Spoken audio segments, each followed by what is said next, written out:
There's a whole system behind the cheat meal, okay, where we want to learn about it, okay? It's called the cheat meal. And then as your body fat drops and you become more insulin sensitive, you can turn it into more of a cheat day, okay?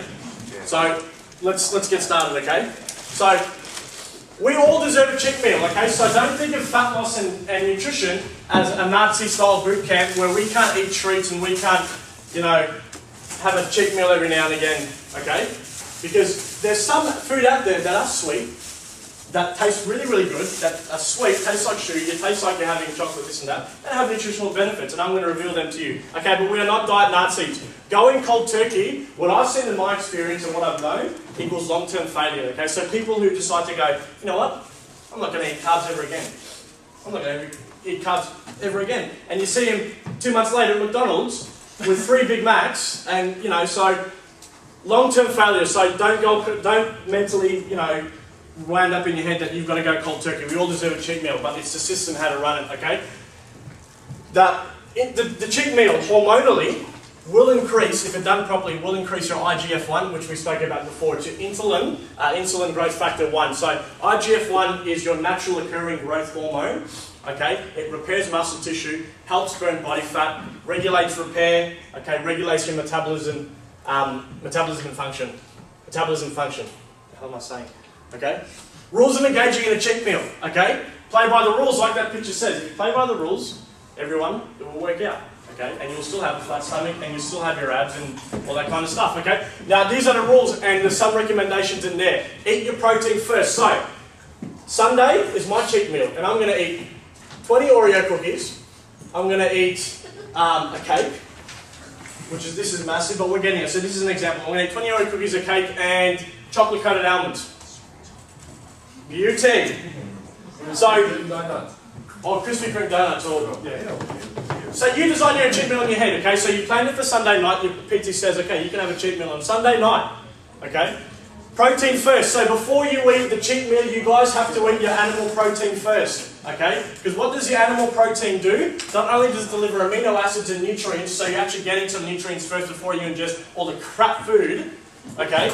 But you will slow down the digestive and the insulin blood sugar spike, okay? So by putting protein and fats first in your belly, and then your cheat food, which is loaded with sugar and carbohydrates, insulin goes slow.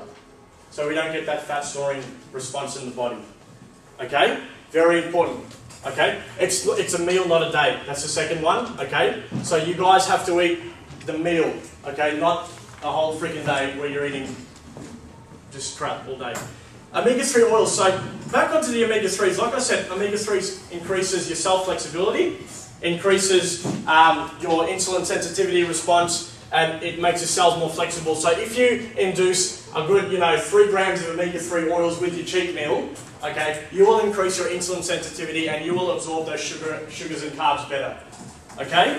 Frequency, how often? Well, like I said, until your body fat, so if people haven't had their body fat done before, you can come and see me for a biosignature session. We can tell you your total body fat percentage. But basically, if your body fat percentage is below 10, you are insulin sensitive, okay, most of the time, and you'll be able to have more frequent cheat meals. So maybe you can cheat every 4 days.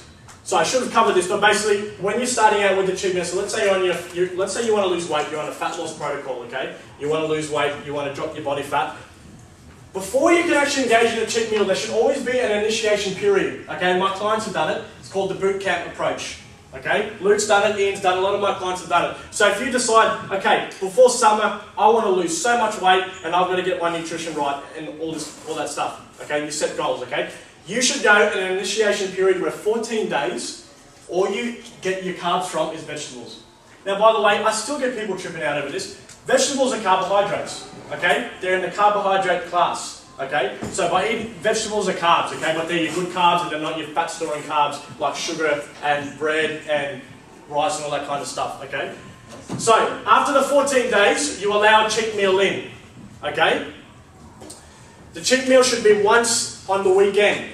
And then as you start losing more body fat and losing more weight, you guys can add in more cheat meals frequently, okay? So once every 3 days, once every 4 days, okay? Smart cheating choices. So there's a difference between having, let's say, tonic superfood smoothie and some goji berries as a cheat meal, or having, what's real bad? What's bad?